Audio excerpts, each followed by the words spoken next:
So here I am taking the thermal imager of the main incoming RYB in the panel room.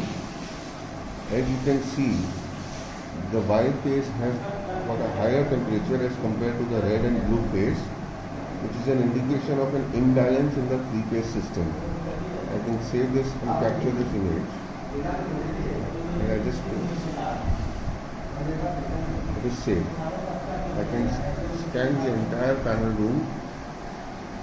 You can see the clarity of the image.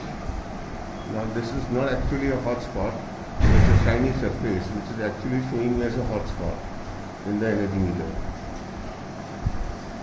I can scan anywhere for any heat distribution or any hot spot in the area. Everything looks good.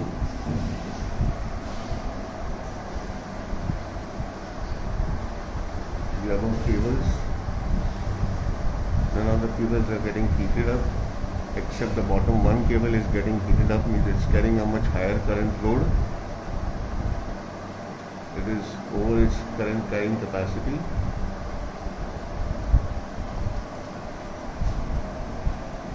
Now I can also zoom in and show you the fan temperature. It's basically a motor. As you can see, it's a very clear, sharp image of the motor surface, where in the center area is much hotter.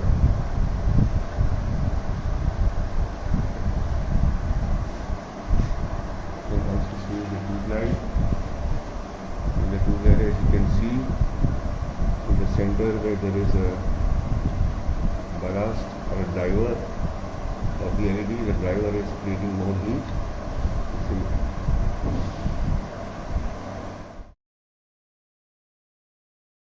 This is the STEK Ti400 thermal imaging camera.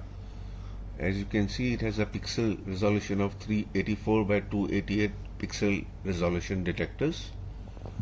This is the front lens of the camera. It has a protective cover when it's not under usage. This is the trigger button for capturing an image. This is the front screen. The diagonal screen is 3.5 inch. As you can see, it's a wide rectangular screen. It has got very simple menu operation. All you have to do is press the menu and you can select either images, palettes, emissivity and settings. So to switch on the Wi-Fi, we'll go on the settings, and here you can see you have different options. Simply come on the Wi-Fi. As you can see, the Wi-Fi is on. If I want, I can turn it off or I can turn it off. I have turned it on. I just go back to the menu, and now this camera is generating its own Wi-Fi. Now let's see the computer screen.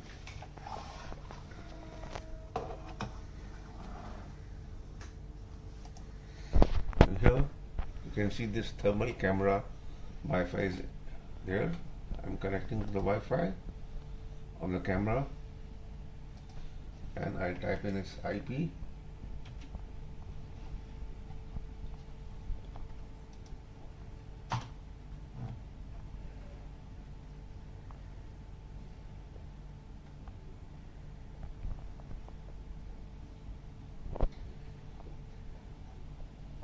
Now, as you can see on the screen, the thermal image screen is replicated on the monitor.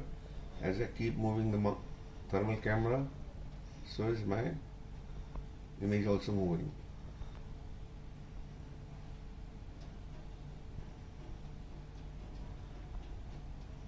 Now this is a hot plug on the panel. If I want, I can take a screenshot of the image. As you can see, there is a capture. This thing can capture the image from here. Now I'm aiming the camera on a hot surface. As you can see, there is a lamp. The top part of the lamp, where there is maximum heat, is hotter. The bottom part is lesser. You can see in the background there is a reflection also. As the background surface is very reflective, the infrared heat energy is being reflected, and again a parallel image is being shown in the background. So that we'll discuss in detail when we discuss on thermography applications.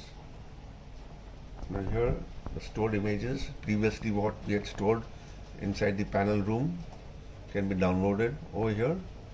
As you can see, this I had taken a snapshot over here. So this image has come.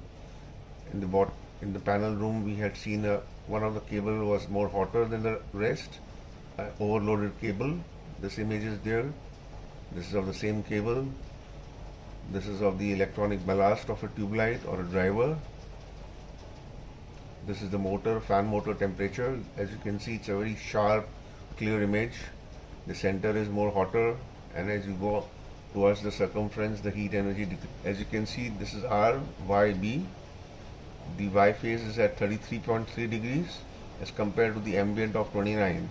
So there is a 4-degree temperature difference between the three phases. So it's very clear that the Y phase is more overloaded as compared to the R and B phase. So the loading is not proper among all the three phases. That is why the Y phase is more hotter. Now these images can be very easily downloaded.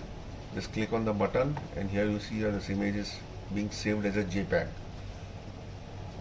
This JPEG image can be now inserted into a report format, and a PDF, a standard PDF ready-made document is available where you can enter your panel details, the current capacity in the cables, and along with the image a PDF report can be created.